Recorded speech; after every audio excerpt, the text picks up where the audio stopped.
আসসালামু আলাইকুম everyone. So দুপুরে লাঞ্চ শেয়ার করতেছি। সো ফার্স্টে খেলাম পেঁয়াজ ভর্তা, যেটা খুবই মজা হয়েছে। দেখেন আমি খুবই তৃপ্তি করে খাচ্ছি এবং খুবই স্পাইসি হয়েছে। যারা ঝাল খান তারা অবশ্যই কমেন্ট করবেন। এরপর হচ্ছে বেগুন ভর্তা খেলাম, এটাও খুবই ঝাল হয়েছে, অনেক মজা। বেগুন ভর্তাটা খেলাম, খুবই মজা হয়। অনেক গরম গরম ভাতের সাথে একদম ধোয়া উঠতেছে, দেখতেছে পাচ্ছেন, খুবই মজা লাগছে।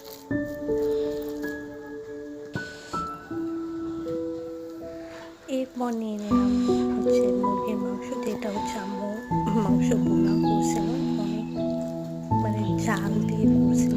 এটা খুবই মজা লাগছিল খেতে। আপনারা দেখলে আমার খাবার